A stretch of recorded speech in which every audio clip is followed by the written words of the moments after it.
Hey, Dad, can I ask you a question? Go to it.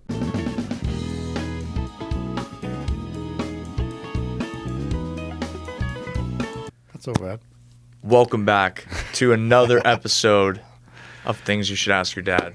Give it up. Give it up for Dad. Woo! I gotta tell you, I was watching the last episode and I have to sit up straighter because it looked like I had a really big gut. Yeah, but you know, and you're also not wearing as tight of a shirt. No, I mean, it's You're still also- tight, but I really look like a big boy. You're just like slouched Yeah, out. I'm slouched out. Slouched It's a out and couch. chilling. Not used to sitting on your chair. You're on a couch this week, love and, it. and it's going to change because we'll be, back in our respective places. But so I have to sit up straight. So, Elizabeth, this is for you. We've had a pretty epic week since the last episode. Crazy. By the time, everyone's hearing this, it'll be a few weeks, maybe 2 weeks removed from what was probably one of the best weekends I've ever had. Wow, it was wonderful. Yeah. It took me 55 years to have the best weekend of my life. It was pretty unbelievable. Okay, so for starters, if you're just tuning in to the podcast for the first time, we spent this past week, really 5 days, we were in San Francisco for the celebration of 60 years of the Grateful Dead, Dead and Company Festival, Billy Strings, Struggle Simpson, and Trey Anastasio from Fish all opened for Dead and Company. And wow, live from Golden Gate Park, friends, family. Yeah. What a time. Yeah, we stayed in Mill Valley. Mill Valley was great. Mill Valley. We drove up this road. There's like this little neighborhood called Ewok Village. Yeah. And which I've ridden my bike through many times, but we stayed in this house. It was like living in a tree house for a few days. It was absolutely magnificent. And it all worked out really well. I was really excited about it. And I got to tell you, Max, when we first walked into the festival, we met a bunch of our friends from Los Angeles and from New York also. Yeah. And I have chills right now talking about it. It was special. When we walked into that festival, I had never been in a music festival before, and feelings really overwhelmed me. I had chills, I have them right now. I felt a sense of freedom, and I felt like I was with the family I don't know, but I would get to know soon, and I would probably never see again. And I'm okay with that. Right. And that family is the Grateful Dead family. And it was just an amazing 3 nights. And I'm with my wife, my son, and some close friends. And unbelievable time, Max. Unbelievable. You know what was cute about you having never been to a music festival, speaking on that a little more, is I've been to a bunch and have been lucky enough to go to, some of the world's most renowned festivals, if you will, Coachella, just to name one of them. And so it was just cute seeing you point things out that for me is well, obviously they'd have that, in my mind. I'm well, obviously they're going to have, a porta potty village, and obviously they're going to have, a crazy amount of food to select from. And you were just this is new territory for me. It was you can get anything from pizza to burgers to, chicken Mexican finger, food, Chinese food. Yeah, ramen. I mean, it was unbelievable. It was, you know what? Like I said, it took 55 years to feel a new feeling in my body. It's awesome, and it's gonna really sit with me for a long time. And I think the whole weekend, and we traveled in a group of 13 people, I think. Yeah. And shout out Brandon. Yeah. Brandon joined the group. And a shout out to the Sundahl family and the Mazer family, and these people are. There's a bunch of families that we traveled with during our spring breaks. Years ago, yeah. Years when ago. I was a kid. And the last spring break trip, I think, was 2019. And then the pandemic happened. Kids got older. Kids went off to college. And, all those, Yosemite trips and everything just really ended. See, I'm trying to sit up straight. I see that, yeah. And, but you don't look comfortable. I'm Get not comfortable. I'd rather slouch like this, but whatever. We hooked up with them, and we just made new memories, and it was really nice. It was really nice.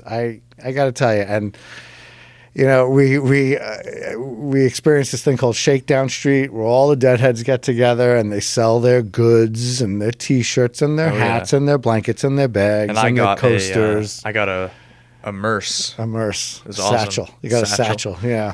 And you know, they were selling mushrooms and acid and weed and whippets. Bacon wrapped hot dogs. Bacon wrapped hot. Oh my God, yes. I think I had 4. And, I had 4. You know, just the whole experience, and everyone was just there, and peace, love, and happiness, and you know, made you feel good. They have built an incredible community. Bob Weir and Jerry Garcia and the rest of the Grateful Dead built an amazing community, and I think the new gang, Dead and Company, they're going to continue it. That is the plan, and so, just wonderful. It was so good. So a couple highlights from the shows themselves. If you're not familiar with the Grateful Dead and what they're all about, they, you know, their fans will tell you, you know, never miss a show, but it's because every single show is different. Every single show is a different set list. They never repeat songs in, you know, a weekend or on a, you know, like a leg of a tour, if you will.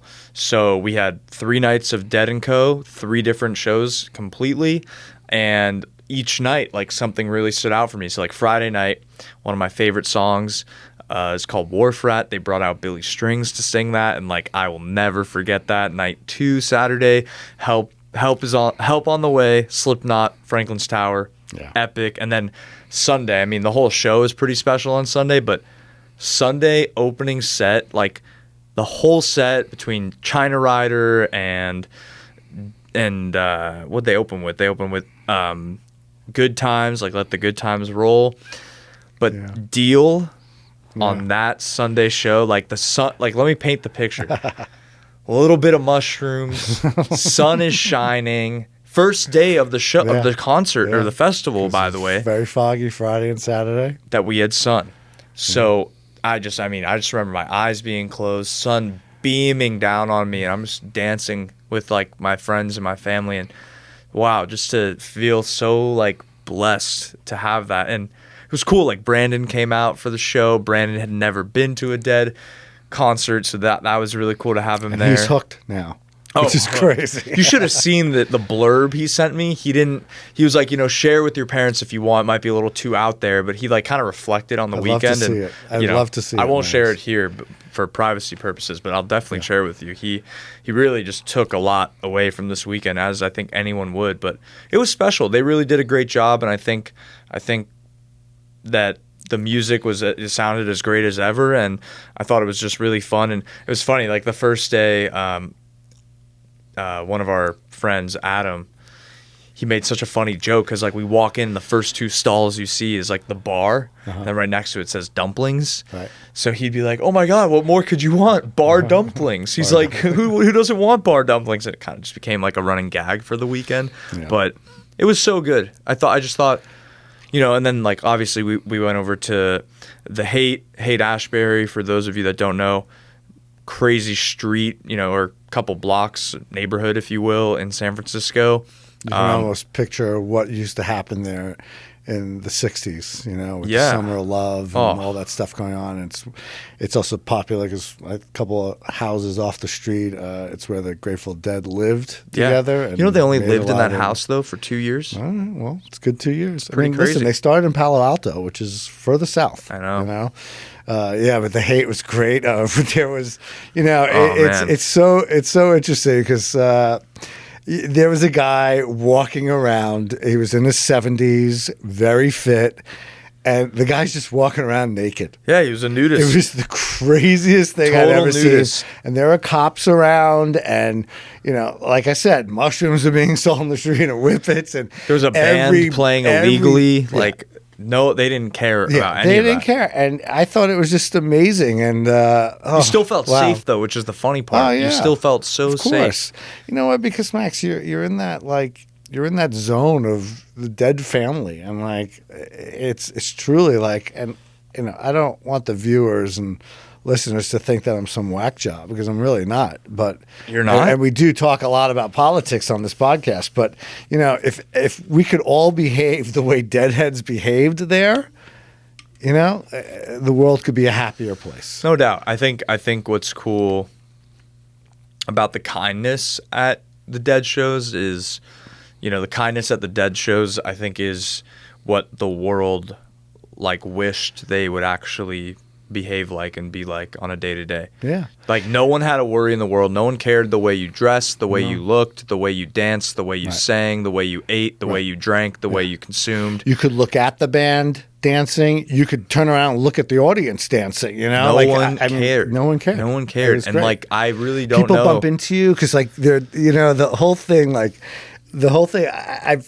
I've read about this and I've also obviously experienced it, but there are people who, like, they're called surfing the wave, and they walk and they dance in between while you're just standing there dancing, and they make trains and and people are bumping into you and no one's getting angry at you or anything. I remember at one point I don't know what it was, something came out of the sky, it just hit me in the forehead and my forehead started bleeding, and I'm like, if I was anywhere else I'd be like, I would have been like, who the fuck did that? Yeah. Like, for here, I'm like, That was funny. You didn't care. I was like, Dad, you're bleeding. You're like, I'm like, yeah, whatever. It's just, maybe it could have been all the edibles I was on, but like, I didn't care. There's a few things that stood out to me. Like, I thought what was interesting, like, night one was the night we were closest to the stage.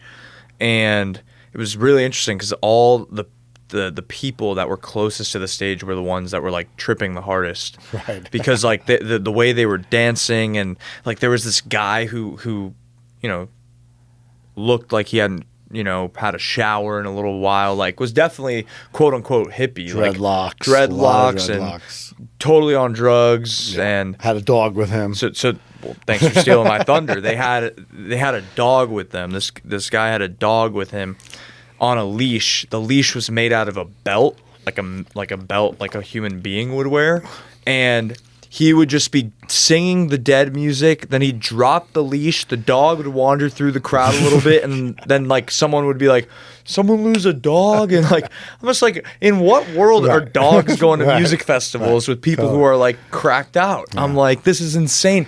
But I just thought like the community was so fun. You're talking to people everywhere you go. And it's also one of those scenarios where, like, even if you're shy, like, it's not an environment where you will be. Like, there's just, everyone's so you can just relaxed. Be yourself and just, like, you don't have to be on guard. And I think it's, it's like what we spoke about a couple of weeks ago. It's just, nice. You can just kind of just be. You don't have a care in the world. And I'll tell you, what I'm most proud about, Max, is I get a lot of shit in my household because Dad goes to sleep at 8:30, 9 o'clock at night. He gets no shit, by the way. Like, no shit at all. No, so I want to make that really clear to the viewers.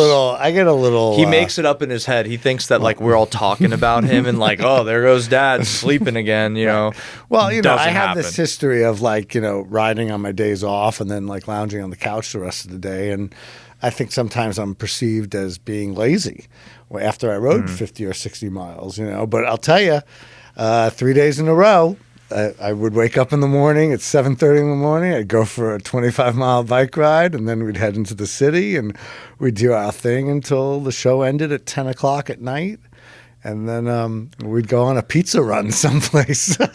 There's a lot of funny shit that happened, though, now that I think about it. Like, so we parked our car in a friend's driveway in San Francisco before the show on Sunday because my friend Brandon needed to get a hold of his bag because he was flying out right after the show. And, like, it took us forever to get into the Uber, and then the Uber wasn't going the right way, and like my friend Brandon only had like 40 minutes to catch his flight. But even before that, when we got to the house, my mom, like, those mailbox slits that, like, most people don't have anymore, they're all over San Francisco at these homes. So my mom was like, slot, same thing. Okay. So tomato. So mom's like, guys, we have to put the key in the slot. Right. So you're like, is everything out of the car? Yeah. We all did like a triple check. You're like, great, we're ready to go. Lock it, drops it in. Mom goes, where's my phone? Where's my phone? Right. And the tickets are on the phone. Tickets are on the phone. Where's my phone? Right. And of course it was in her bag. No. What? The phone was locked in the car. But then I had the app. I had the app to open up the car door. Imagine this was like 20 years ago. 10 years ago. You couldn't even say I have an app that can open my car. We'd have to break into the garage Right. and get it out of the mail slot.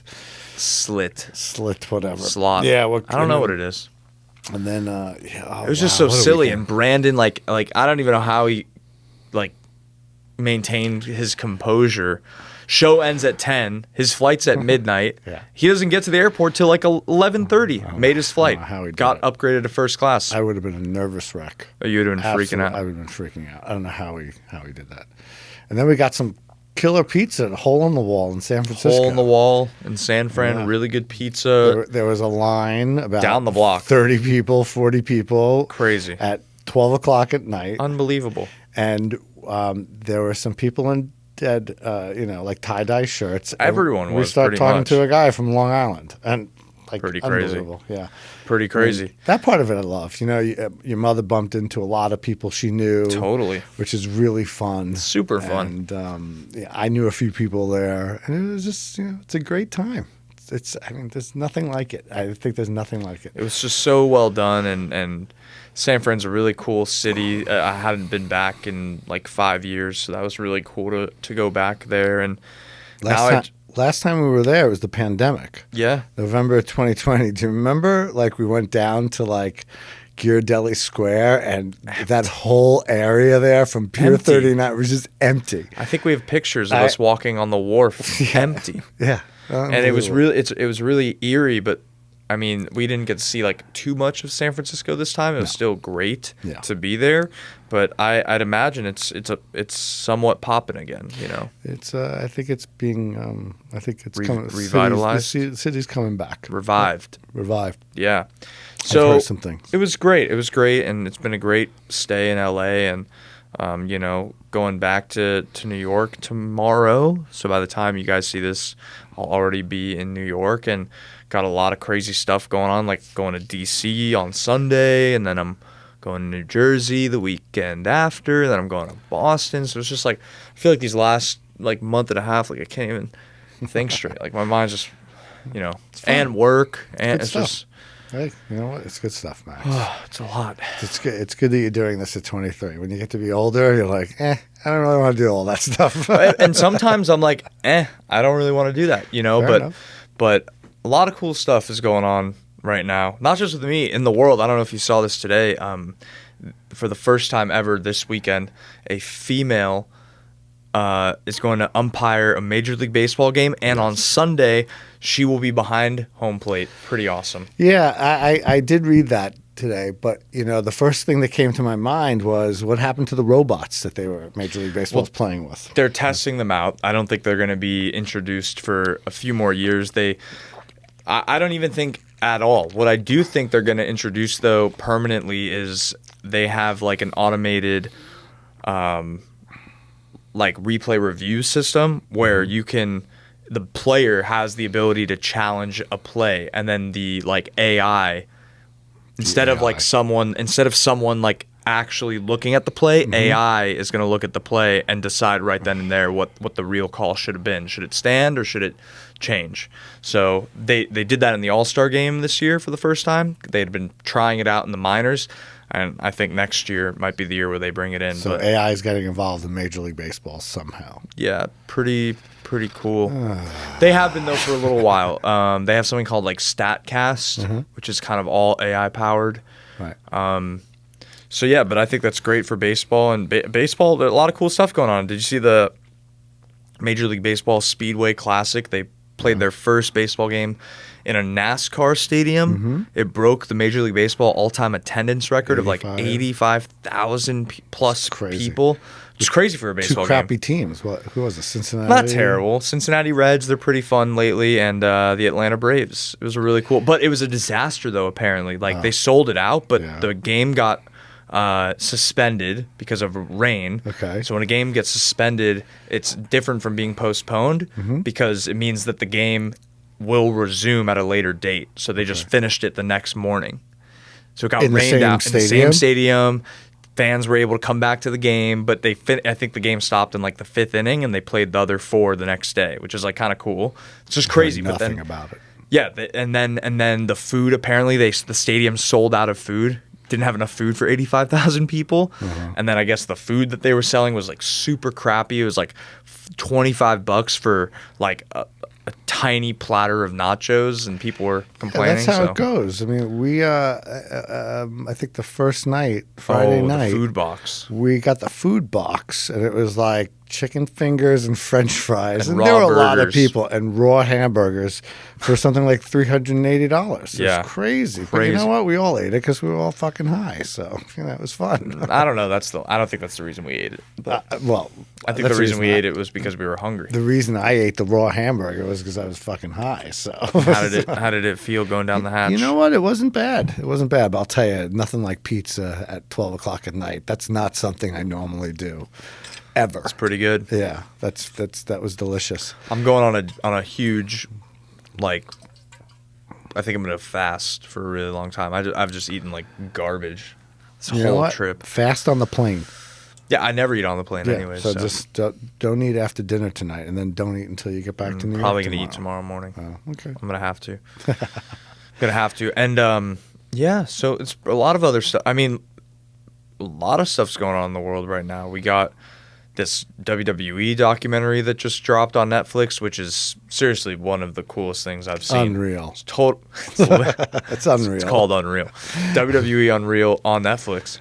And I heard that the Triple H is trying to make himself be more like Dana White in I like this that documentary. Like he's trying to put himself out there as the leader of WWE. I think it's a great documentary. If you want to, so well done. If you guys want to see what we love and kind of what goes on behind the scenes and the storytelling and relationships that all the wrestlers have and how they actually in real life talk to each other, because they're quite nice to each other. I mean, they're all coworkers. They all travel together. And you don't have to like your coworkers. No, you certainly don't have to, but you have to be able to work well with them. Totally. And especially in that business, because if you don't work well with someone else gets hurt. So I think the documentary is it's just amazing. And by the way, I know everyone's been talking about this because I've seen it on like other media platforms. Like I just finished the Billy Joel documentary. I think I finished it. It's 2 episodes. Elizabeth, is it 2 episodes? Do you know? No. Yeah, unbelievable. Like this guy's career, what he did in music. I mean, he is an icon. This man is in so much pain, and we just found out that he has like this virus or this disease, but he says he's going to beat it, which I believe he might be able to. I think it's a temporary thing, but but it's truly amazing, like how he all his music is written from pain. And it's really fascinating. And well, don't spoil it. I haven't seen it. I'm not going to spoil it. You were watching it with us the last 10 minutes last night, and you're just sitting there like, wow. Yeah. Your mother and I are blown away. So much stuff that I didn't know about him. And I will say this: he's from Long Island. Go Long Island! Pretty awesome. Pretty awesome. All right, it's now time for a new segment here in the show that my dad doesn't even know is about to happen. It's called Adam's Moment of Political Pleasure. So Dad, moment of political pleasure. So what's going on in the world, Dad? Pleasure or displeasure? What's going on? Here we go. I'll tell you something. I didn't have anxiety all weekend because of where we were. I was riding my bike and I was feeling good and doing things I really want to do. And I am riddled with anxiety now about what's going on in the world. And whether it's about you gotta pick one thing. Got to pick one thing. It's Adam's moment of political pleasure or displeasure. No, I don't. Listen, what's happening is whatever is happening, whether it's the tariffs, Epstein files, or him building a $200 million ballroom right adjacent to the White House. I mean, it's just crazy stuff going on. And, I'm just, what? I listen to like 4 or 5 podcasts on my morning ride this AM, and I'm just, again, like I said, I'm just, shit, they tell you don't watch the news. You'll get anxiety. They tell you that. You love the news. I love my anxiety also. But try a 7-hour car ride with my dad to San Francisco where more than half, I'd say 80% of it is just podcasts about politics. It also makes the time go by very quickly. But it's just, for me it does. I mean, that's why I listen to it so much. But it's just, it's crazy. It's just crazy. It's like, this whole thing with the Epstein files and what's her name? Maxwell, Ghislaine. Ghislaine Maxwell. And it's like, so she's being moved to so she's being moved to. She was moved to a not as high as security prison, and she's a convicted sex trafficker. It's so crazy what's going on, and like I'm sorry if I piss off anyone in this room, but like, it's just the Republicans are like, they're okay with what's going on here. It's wild to me. It's just absolutely wild to me. Really? Yeah, I'm just like, like I saw some social media post today, and it said Republicans, like, they stand for pedophilia, and I was just like, wow, this is just so bad. But then the other side of it, I think to myself, because, again, they're talking about it, so I guess I'm not thinking to myself, but like, why didn't the Biden administration pull this whole thing out of the bag? Why didn't they do anything about it? I don't know. I think a lot of people are being protected, both Democrats and Republicans, and Wait, it's very you're questioning disconcerting. why the Biden administration didn't care to pull the files? Yeah, why didn't they pull the files? I mean, that's what they're saying. Because yeah. the Republicans are saying, why didn't they pull the files? Because the Republicans now are blaming, Right. Obama, and they're blaming, Clinton, and they're like, and it's so crazy. It's just so crazy. We live in a crazy country right now. I will say that. I'm just a little, we'll see what happens, and then like Trump yesterday, with the gerrymandering in Texas, Trump says we deserve 5 more Republicans. Like, who says that? Like, no, the people decide if you get 5 more Republicans or 5 more Democrats. The party doesn't decide that. It's crazy. And then, I speak to my friends and my Republican friends, and sometimes I'm in shock at what they say. Like, how he just recently fired the person who does the employment statistics because he didn't like the unemployment numbers. So he fired the person, and he says it's rigged. And and perhaps the system is broken, but I reached out to one of my Republican friends, and I said, so what are your thoughts? And they're like, well, the job market, that we've definitely, the job market's not that strong. And I said, so did this person deserve to get, fired? And they were like, well, the system needs work. I said, what if the unemployment number was good, or the employment number was good? And I said, the person still deserves to get fired. And then there was just radio silence. So I'm like, so you just go with whatever the president's saying. And it's shocking to me. It's shocking. And these are really smart people in my life. Right. People I really trust. I remember where we were when you got that text, actually. And I want to ask you, so, these long car rides, you got to stop sometimes, pee, food, whatever, gas. So we had it was like a bus stop basically. And we went to Subway, but right next to Subway, you freaked because there was some soup place. This episode is sponsored by Helen Cycles, taking good care of people and their bikes since 1936. Serving Southern California with locations in Santa Monica and Manhattan Beach, with brands like Trek, Santa Cruz, Pinarello, and Colnago. We'll see you on the bike. In the middle of nowhere. Yeah. In the middle of nowhere. Yeah. We were literally... Anderson soup.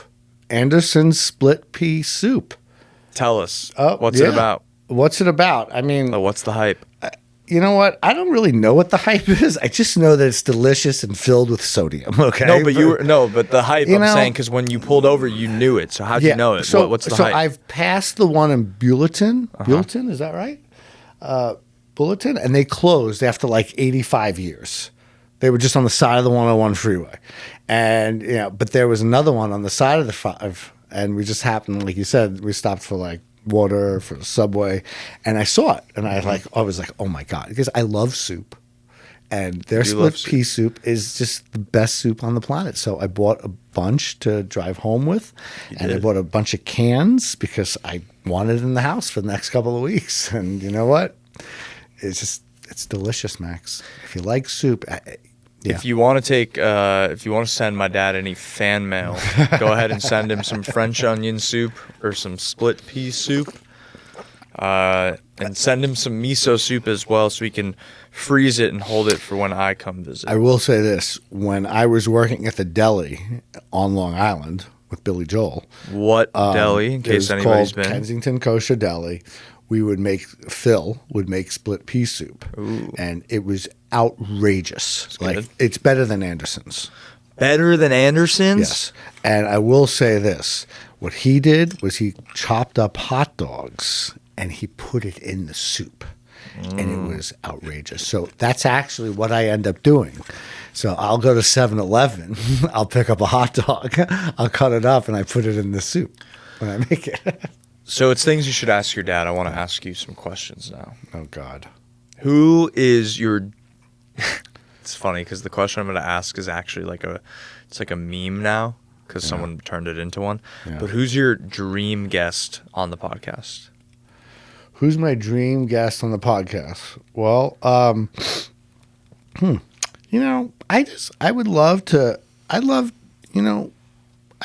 to talk to a father, like a friend, a father, who just is experienced, who just has a lot to say and can tell great stories. I'll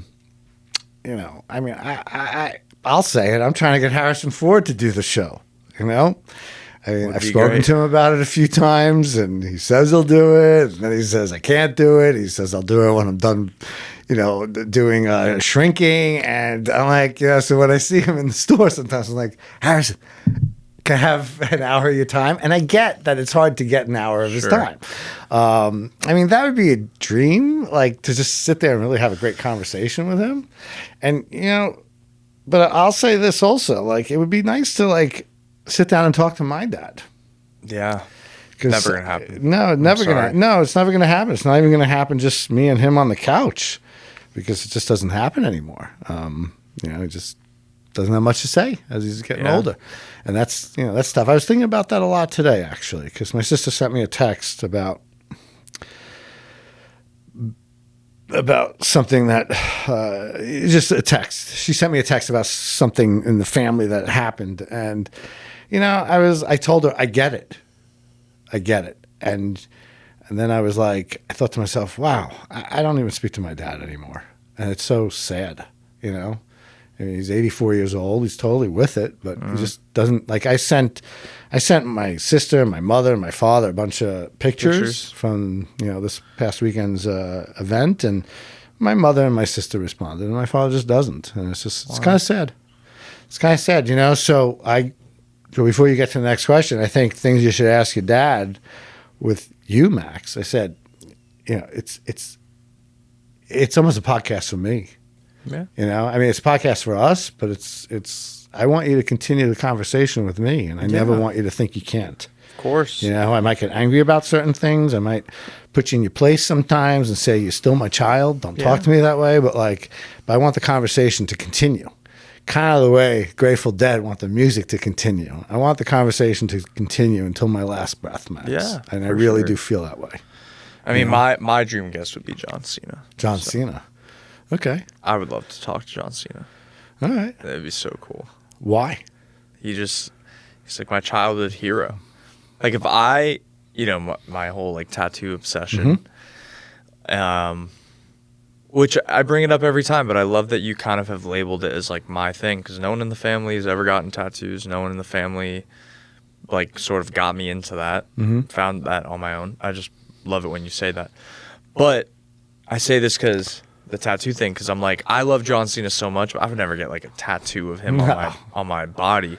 But I would love to have an aspect of that part of my life tattooed onto me. You so can I don't do know it. what it You would can't be. see me No, logo. I could never do that. That's crazy. But I would love to sit in front of John Cena and just pick his brain about a number of topics. We would honestly, I don't even think I would talk much wrestling. I think it would come up naturally. Yeah. I'd want to know about him. He's not. What did dad, he say right? to you when you met him a couple of years ago? You had met him for the second time. He said something very specific to you. Do you remember? Well, he had just said that he doesn't remember, couldn't recall a time where he had met the same fan like 10 years apart. Correct. But there was something else he said to you about keep reaching for the stars. He said something about keep pushing forward.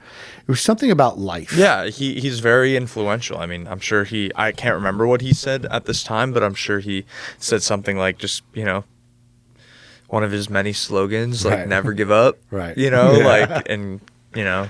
Yeah. Your time is now. Your time is now. Right. So I'm sure he said something a little more. I recall him saying, I don't know exactly what he said, but he was talking about something about keep driving, keep reaching, keep going, don't and quit. you'll get there. Yeah. Yeah. So, follow-up question: without getting too much into detail, something cool that I have dipped my toes into is like the NIL space in college athletics. Mm-hmm. So NIL, for those of you that don't know, stands for name, image, and likeness, and it essentially allows for athletes at colleges all around America to be paid based on just that, their name, their image, and their likability, basically.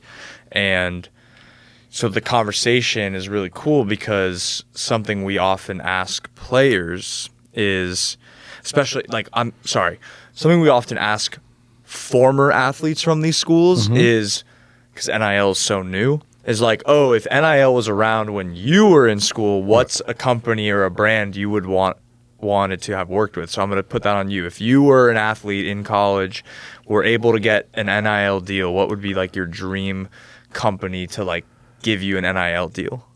I'm sorry. So they give you No, like for example, you might do some work with like as a partner of Starbucks. Right. It's like think like that. Like what would you want? What brand would you love to work with if you were a college athlete? And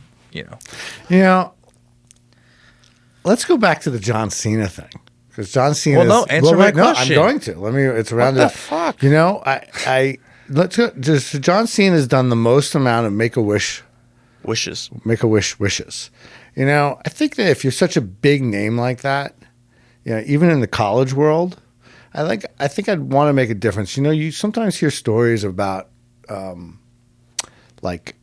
there's Robert Downey Jr. or someone else who like they dress up as Iron Man and they go to like a children's hospital. Sweet. I think that's and for those who listen to the podcast and know me really well, they're like, Adam's full of shit. Adam would never do that. But I think like if you can make a difference like that with kids, I think that's super special because kids are so like impressionable and they're so they got their whole life in front of them. Exactly. And they want a little fantasy in it. They don't know what they don't know yet, so they're so innocent and just like it's really sweet. But that doesn't answer my question. So no, but I would say like I want to I want to like do a Make-A-Wish type of thing. I mean, if I was big enough college football player, I don't know if that resonates with kids, does it? Right. So my question is, what brand? Let me say this. Beautifully said. I think that's very admirable of you and really, really adorable, really. But my question is, what brand? Like, just taking away the NIL thing. Sorry to have said that. Are you talking about like a sponsorship thing? Yeah. What's your dream sponsor? Maybe even for the podcast. For the podcast. I mean, my dream sponsor would be like. Can I play football and basketball and also be a cyclist still? I guess, yeah. And then my dream sponsor would be like some bike company, like Trek Bikes or something, or Santa Cruz Bikes. I mean, that would be my dream sponsor. If you're listening out there. Years ago, one of my customers was a guy named Tim Comerford. And he was the bass player for Rage Against the Machine. Stop it. I love Rage Against the Machine. How come he's never told me this? Yeah, and really, really quiet guy.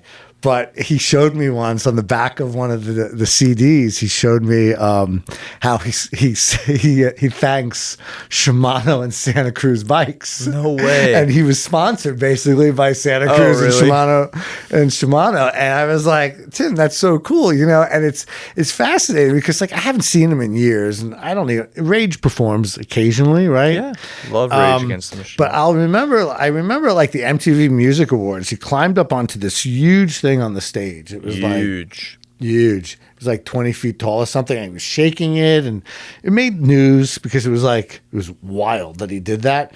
And it's just, when he would come into the store, he was just quiet, kind of shy, and just really nice. Well, it's sort of like, and It's you'll almost know like this he had if to you play a watch. role. Yeah, you'll know this if you watch WWE Unreal on Netflix. It's kind of like how Rhea Ripley, like, total badass when she comes out of the curtain and into the universe, but behind the scenes it's like riddled with anxiety. Yeah, super anxious individual, kind of like quiet and very like up until when her music hits. When her music hits, becomes a different person. Completely crazy. Yeah. So it's probably what it is for some artists, like Tim. It's probably like, I can't do this. Second music I think hits. he was super. Listen, I don't want to get into a lawsuit about defamation of character, but I think he was just he was a quiet guy, just wanted to ride his bike and play his bass guitar. But, he got a little amped up during the performances, which is what he's known for. Killing in the name a of super sweet guy when he came into the store all the time. But I think I'd like to be sponsored by like a bike company. That would be fun. Hey, I want to be sponsored now by a bike company. Come on, John Burke, do it.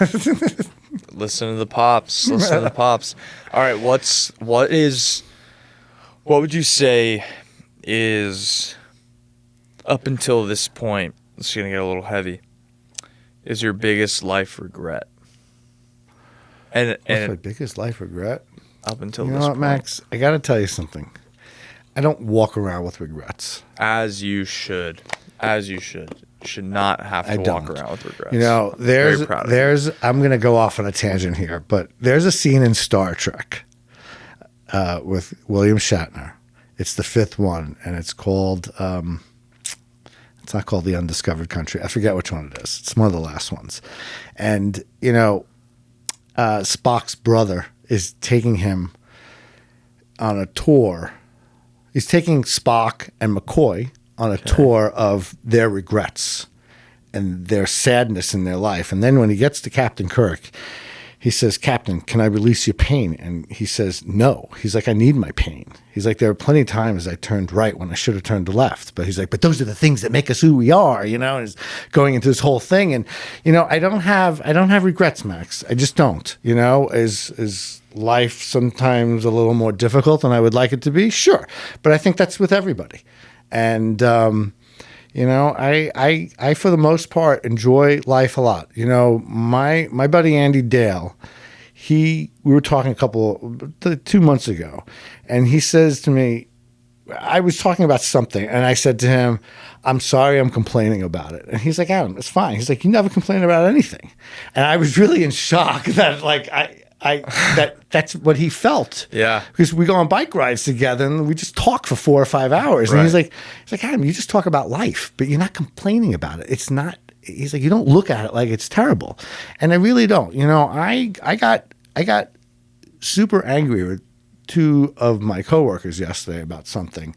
And, I really got into it with them. I mean, doors were closed. No one else was in the store. And then, as soon as I was locking the door and they're outside and we're like congregating, I'm like, I was fine. I'm like, I needed to get it off my chest. I'm sorry if I hurt you guys. Yeah, in the meantime, we got in each other's face in San Francisco, and then a second later, you're like, it's all good. Right. And I think, Max, you've learned that from me. And I got to tell you something. I've learned that from my boss because, yes, sometimes it can get heated in the moment, but I'm not going to sit there and just stew over shit. I can't. Shouldn't. You can't. You can't go through life just stewing over stuff. And, I don't get upset about too many things. I get angry about things. I admit it. I blew up on a bank teller today. You have no idea. But I was fortunately, I was in my cycling kit. So as soon as I got back on the street and I was riding my bike, my feelings went away in about 2 minutes. I noticed it just peel away from me. So, the question about regrets, I don't have regrets. Life is what it is, and you just take it as it comes. It's all good. It's all good. And you know what? We're all going to the same fucking place. I promise you that. No, some sooner some than are others. going to hell, but and some sooner than others. But whatever, that's how it goes. God, what else you got for me? Now I'm just thinking like what I would do to be like 6 years old again, going to Hesby Oaks Elementary on a rainy day, a Friday in the fall. That's my happy. Like that's when I think back to my childhood. That's what I think of. I think of rainy day, Hesby Oaks in the fall on a Friday, late in the year or like late in the semester, winter breaks around the corner. I was just telling this to someone. Who was I? Maybe it was with you. I was just talking about how amazing Hesby was. Yeah. Well, we drove past it the other day. I think you. Yeah, we did. And it's just Max. I don't really think. I try not to think about like the past that much with school and that's that. Well, you're also so much older. I am so much older than you, so you don't have much. Still so fresh. Yeah.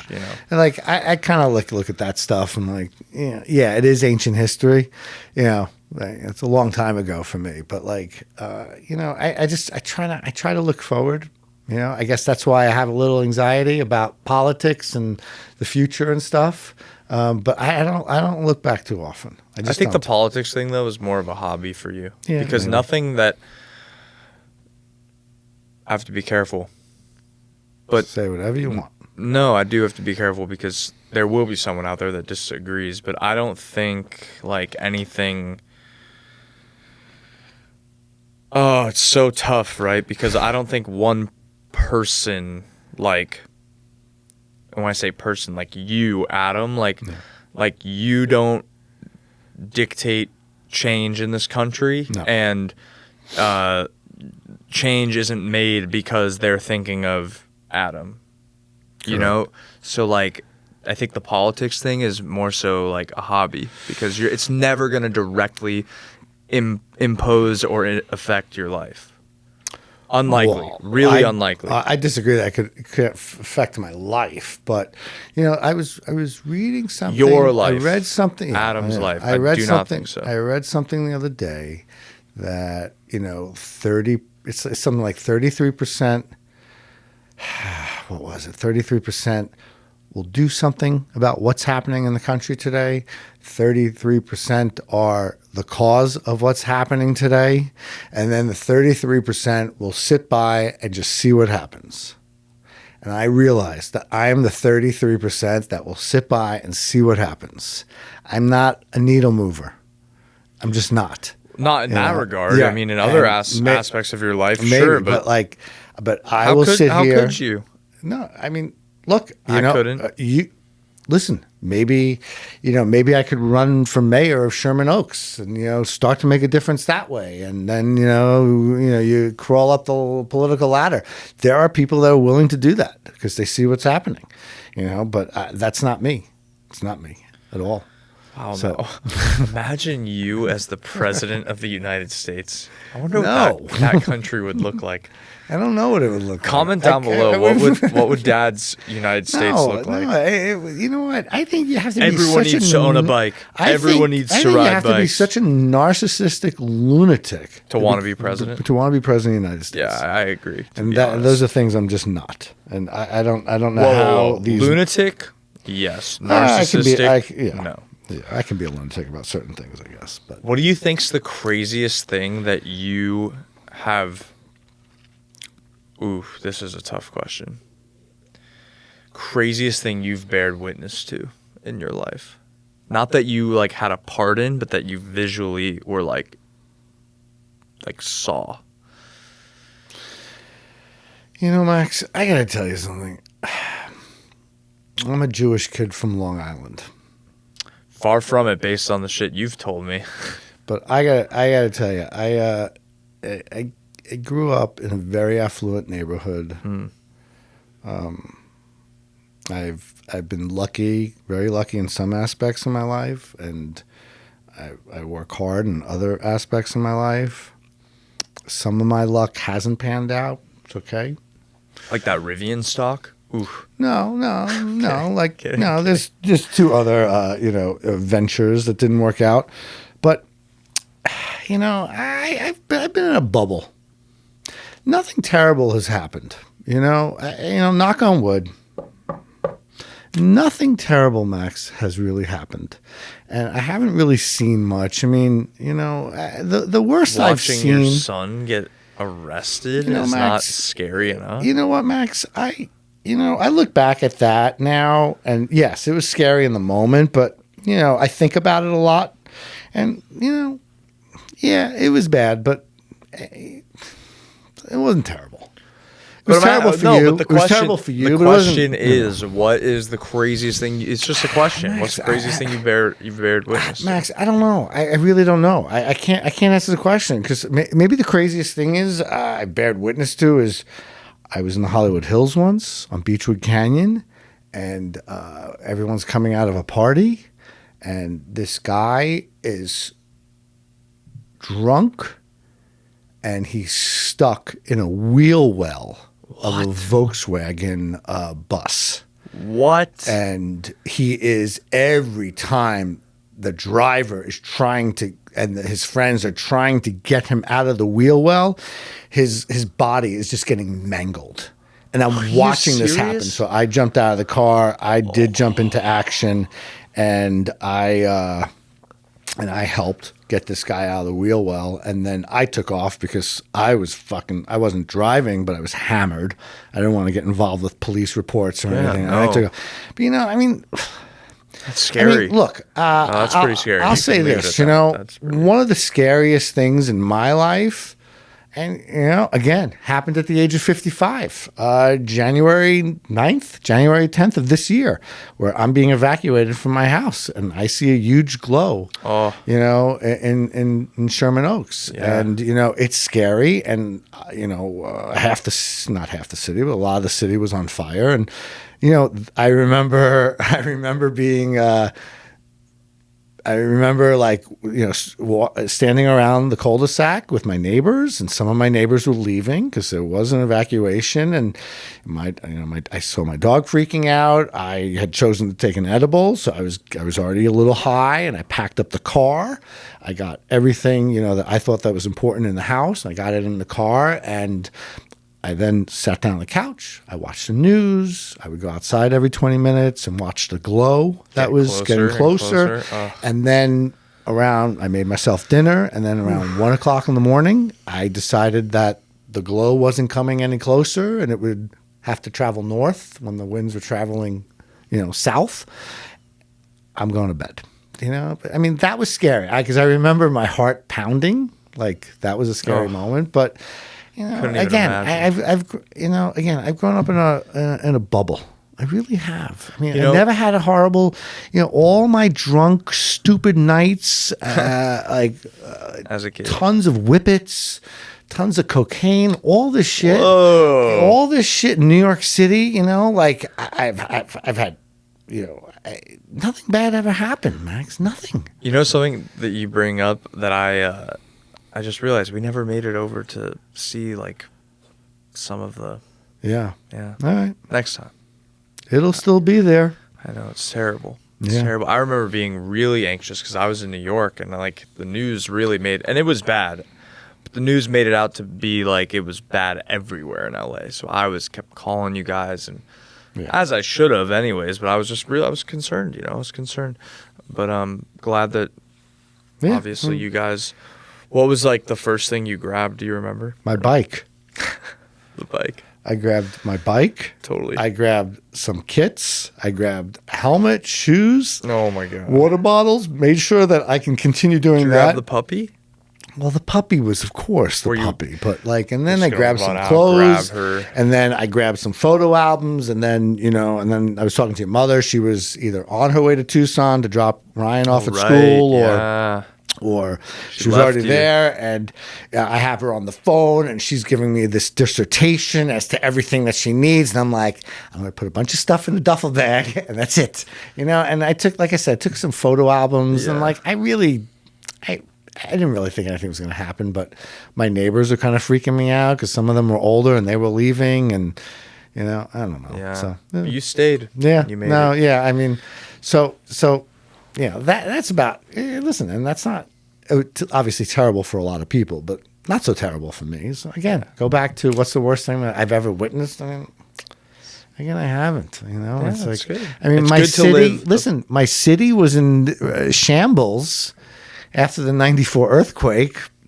It affected my commute to work, but a couple of things broke in my you're apartment. blessed. You're blessed. But like nothing really happened. blessed. You know. Well, Dad, I love that we get to chop it up every week. Yeah. Love that we get to talk In and person this time. I know. Awesome. We'll have to come back Yeah, because it just looks so great, and we it does. And thank you, Elizabeth. Yeah, you shout rock. out Elizabeth, and yeah. So heading back tomorrow. So I'll see you. See you in a few months. See you when I see you. Wow, that's Every weird. week though we see each other. I need so a hug, Max. It's all good. I need a hug. Love you, Dad. Love you. Love you. Love you. And we will see you in the next episode. Make sure to like, subscribe, comment, share with your friends, and follow us on Instagram. We'll see you next week. Cool.